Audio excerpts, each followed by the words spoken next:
Shalom, selamat malam. Perkenalkan, nama saya Diani Arsita Kondongo. Saya dari kelas B dengan NIM 22190052. Di sini saya akan mempresentasikan akuntansi sektor publik.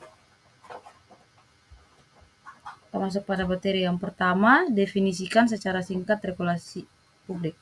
Jadi regulasi publik itu dia merupakan aturan atau norma yang dibuat dan diberlakukan oleh pemerintah atau lembaga negara untuk mengatur berbagai aspek kehidupan masyarakat. Ini bisa slides.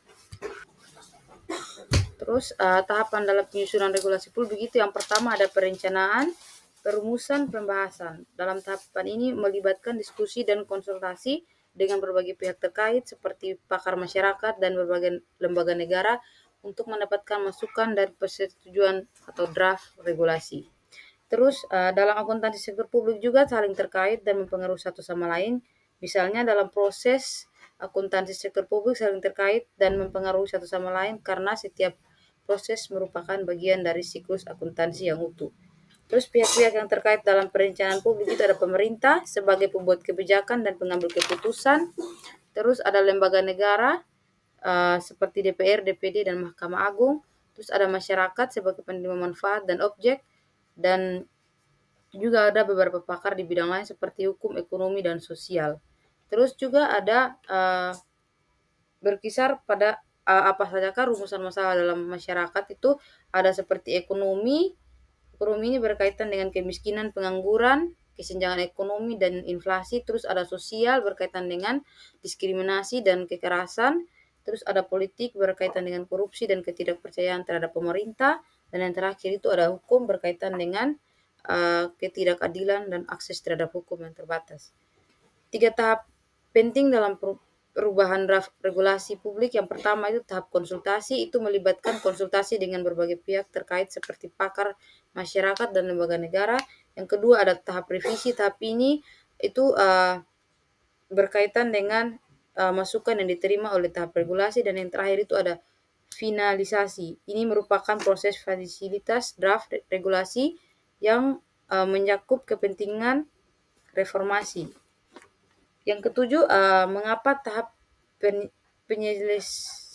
penyebaran regulasi publik harus dilakukan. Yang pertama itu untuk meningkatkan pemahaman, yang kedua mencegah kesalahpahaman, dan yang ketiga memperkuat legitimasi regulasi sosial.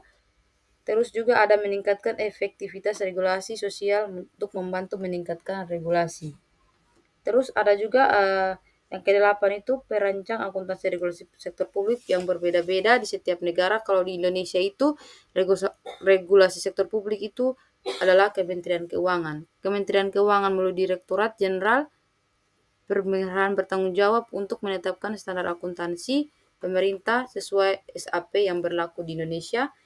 Yang ke-8 judicial review itu adalah proses hukum di mana suatu undang-undang atau peraturan perundang-undangan diajukan ke pengadilan untuk diperiksa dan dinilai apakah sesuai atau tidak. Tujuan dengan beberapa alasan itu untuk mendapatkan tujuan.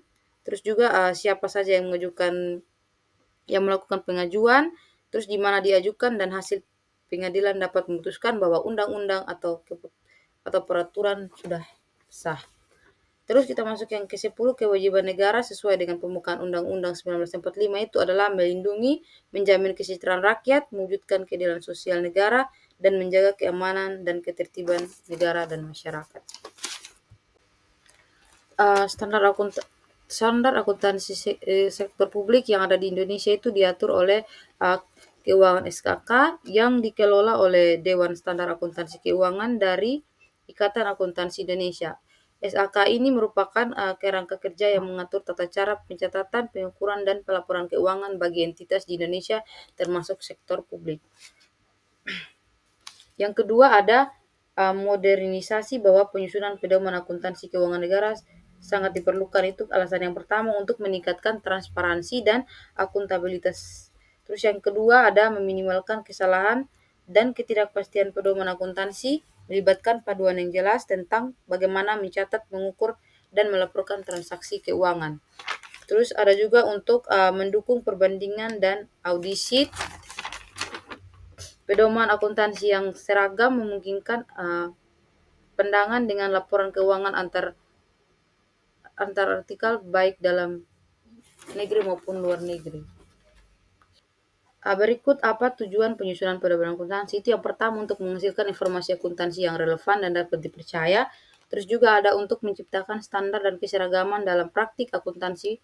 Pedoman akuntansi memberi kerangka kerja yang konsisten untuk mencatat, mengukur, dan melaporkan transaksi keuangan. Terus perkembangan pemikiran standar akuntansi sektor publik di Indonesia dapat diuraikan sebagai yang pertama itu ada era awal dimulai dari tahun 1970-an. Yang berikut ada reformasi itu berawal dari tahun 1998 sampai 2000-an dan era demokrasi itu 2010 hingga saat ini. Terus hubungan antara standar akuntansi pelaporan dan standar audit. Kedua standar ini memiliki hubungan yang erat karena digunakan untuk menyusun laporan keuangan yang merupakan pedoman yang digunakan auditor untuk menilai ketaatan perusahaan terhadap standar pelaporan dan memberikan opini atas pelaporan keuangan yang telah disajikan. Terus pengertian standar nomenklatur itu adalah sistem penamaan yang seragam dan terstandarisasi untuk suatu kelompok objek, konsep atau entitas. Sistem ini bertujuan untuk menciptakan keragaman dan konsistensi sehingga komunikasi dan pemahaman standar individu terus berjalan. Dalam menyusun standar nomenklatur ada beberapa hal yang perlu diperhatikan. Itu yang pertama tujuan utama dari standar nomenklatur ini untuk apa. Terus yang kedua juga ada prinsip-prinsip penamaan di mana standar nomenklatur itu harus memiliki nama yang mudah dipahami dan tidak ambigu serta menghindari istilah yang terlalu teknis dan banyak dipahami oleh banyak masyarakat. Yang terakhir ada metodologi penyusunan, ini berkaitan dengan analisis mendalam mengenai objek, konsep atau entitas yang akan diberi nama. Terus lanjut yang kesembilan, ruang lingkup standar akuntansi pemerintah itu berkaitan dengan pengakuan dan pengajuan aset. Terus ada penyusunan laporan keuangan, ini mengatur profesi keuangan yang menunjukkan aset, mobilitas dan ekuitas negara pada suatu titik waktu tertentu. Dan yang terakhir itu akuntansi transaksi khusus, yaitu mengatur bagaimana aset tetap negara seperti tanah, gedung, dan peralatan diakui dan diukur di suatu negara.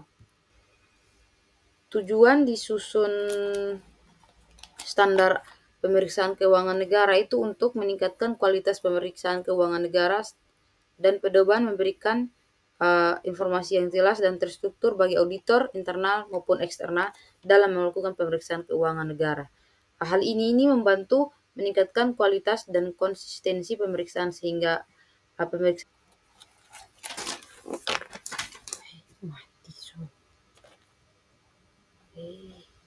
susah sudah kan.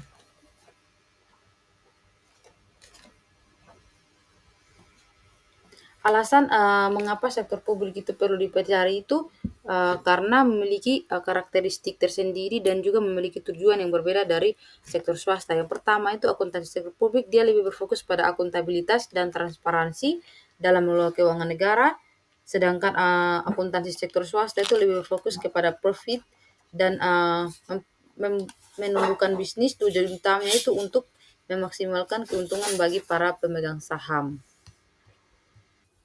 Perbedaan dari akuntansi sektor publik dan akuntansi bisnis itu ada terletak pada tujuan. Kalau sektor publik itu meningkatkan akuntabilitas dan transparansi, sedangkan akuntansi bisnis itu dia lebih memaksimalkan keuntungan bagi pemegang saham dan mencapai tujuan bisnis.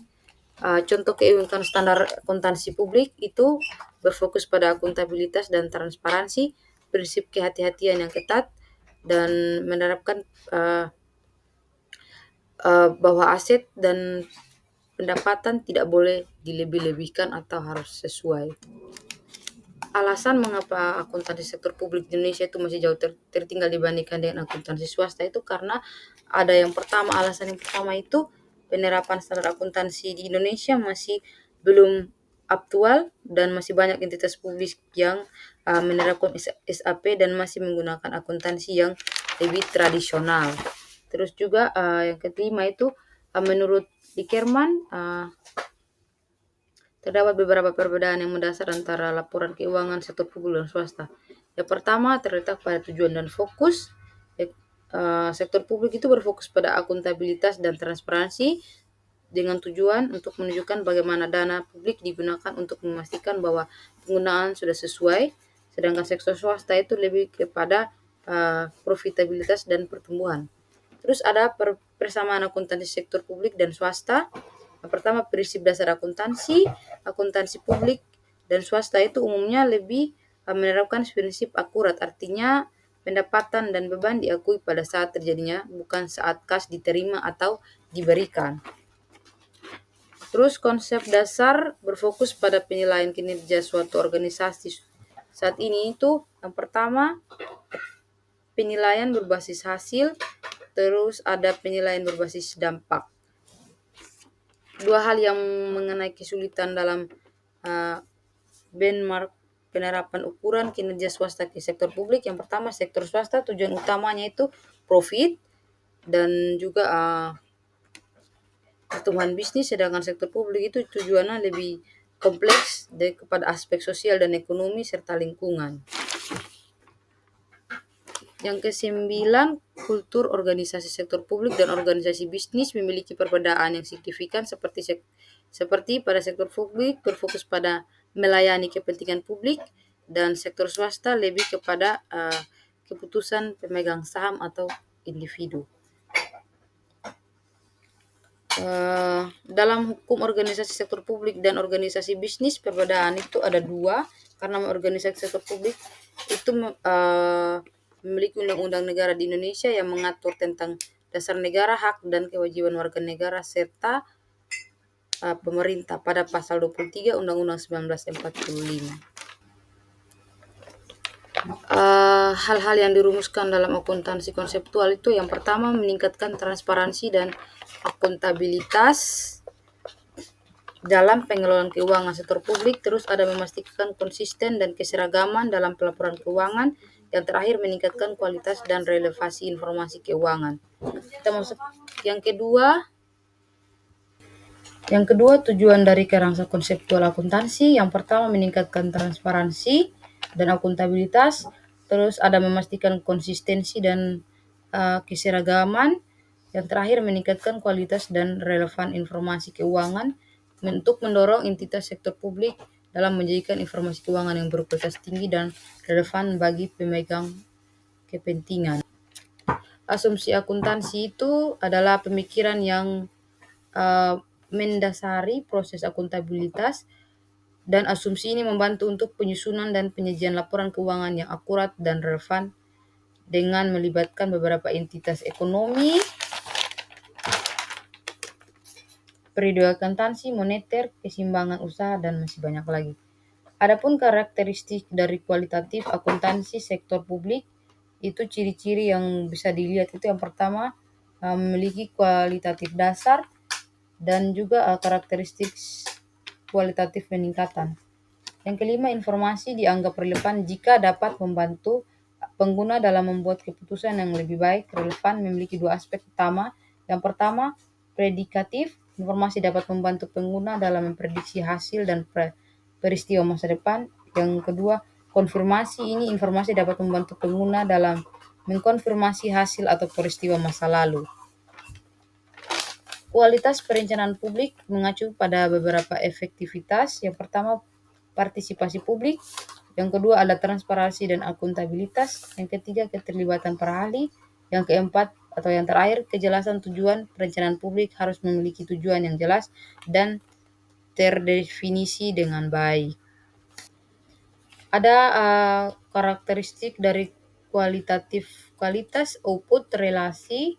Yang pertama itu relevasi. Ini itu berkaitan dengan kebutuhan masyarakat dalam permasalahan yang ingin diatasi. Terus juga ada prioritas, di mana output harus diprioritaskan berdasarkan urgensi yang telah ditetapkan dalam perencanaan. Yang kesembilan, pengadaan barang atau jasa publik merupakan proses penting dalam melibatkan berbagai tahapan untuk memastikan diperolehnya barang dan jasa yang berkualitas. Yang kesepuluh, kualitas pelaporan sektor publik merujuk pada beberapa laporan keuangan dan informasi publik yang dihasilkan oleh entitas publik eee, dan mampu memenuhi kebutuhan pengguna yang di sini kita akan masuk pada studi kasus. Kasus yang pertama itu, tentang, regulasi keuangan dalam perusahaan yang ada di artikel keuangan dan soal kebocoran. Di sini yang pertama fungsi anggaran dan regulasi pada artikel ini tuh menyoroti beberapa hal, yaitu dua hal yang utama. Yang pertama anggaran dan regulasi.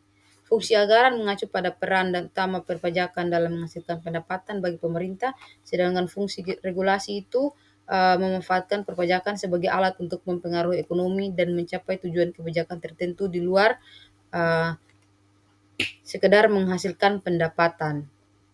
Kita lanjut di sini, bagaimana regulasi keuangan harus disusun dengan berbagai, permasalahan lapangan seperti dalam artikel ini. Yang pertama itu regulasi keuangan negara, seperti yang tertuang dalam Undang-Undang Keuangan Negara harus disusun dengan mempertimbangkan berbagai permasalahan lapangan termasuk isu kebocoran. Untuk mencegah regulasi ini, regulasi keuangan harus dirancang dengan memperhatikan prinsip-prinsip keadilan, kesederhanaan, efisiensi, kepastian hukum, kemanfaatan, dan kepentingan nasional. Kita lanjut, apa yang menjadi fokus dari pembahasan artikel yang bertujuan dengan transparansi keuangan proposal itu berkaitan. Yang pertama itu ada transparansi dalam proses penyusunan pelaporan perundang-undangan dan kebijakan publik, di mana masyarakat dan dunia usaha perlu diberi akses informasi tentang penyusunan peraturan kebijakan sehingga dapat berpartisipasi dan memberikan masukan. Terus juga ada transparansi dan tanggung jawab, di mana lembaga negara dan penyelenggara negara harus mempertanggungjawab kinerja mereka secara berkala dan transparansi kepada setiap masyarakat maupun pengakses. Berikut apa perlu atau hubungannya pendapat akuntansi dalam politik. Yang pertama itu untuk meningkatkan transparansi dan akuntabilitas, memungkinkan publik untuk memahami bagaimana dana publik digunakan dan di mana uang pajak mereka dialokasikan. Terus juga yang kedua ada mendorong efisiensi dan efektivitas. Ini membantu merencanakan anggaran, pengeluaran dan monitor kinerja. Terus juga ada mencegah korupsi dan penyalahgunaan dana, di mana di sini setiap orang memberikan audit trial yang jelas sehingga memudahkan untuk melacak aliran dana dan mengidentifikasi potensi penyadapan atau korupsi. Terus juga ada meningkatkan kepercayaan publik dengan adanya politik terhadap partai, tentunya akan meningkatkan kepercayaan masyarakat dan masyarakat akan merasa lebih aman dan lebih yakin lagi bahwa mereka percaya dana mereka digunakan dengan bijak dan bertanggung jawab. Terus juga ada untuk memperkuat demokrasi, di mana akuntansi ini juga merupakan pilar penting dalam demokrasi. Hal ini menunjukkan masyarakat untuk berpartisipasi dalam proses politik dengan informasi yang lengkap dan akurat. Akuntansi juga membantu memastikan bahwa suara rakyat dihormati dan diwujudkan dalam bentuk kebijakan yang bertanggung jawab. Contohnya, penerapan akuntansi dalam politik itu ada laporan keuangan partai politik, terus juga ada audit dan kampanye, di mana calon pemimpin biasanya itu diharuskan untuk mengungkapkan sumber dana kampanye itu berasal dari mana. Terus juga ada penganggaran publik, di mana pemerintah menggunakan sistem akuntansi untuk merancang dan mengelola anggaran negara. Sebagai kesimpulannya, penerapan akuntansi dalam politik itu sangat penting untuk membangun pemerintah dan transparan, akuntabel, dan efisien. Akuntansi membantu dalam mengelola sumber daya publik dengan baik, mencegah korupsi, dan meningkatkan kepercayaan publik terhadap sistem politik. Jadi baik, sekian presentasi dari saya pada malam hari ini. Semoga presentasi ini dapat dimengerti dan dipahami dan juga dapat memenuhi tugas yang diberikan oleh Ibu dosen. Singkat kata, jika ada kata yang salah yang saya ucapkan dalam presentasi ini mohon dimaafkan. Selamat malam dan shalom, Tuhan Yesus memberkati.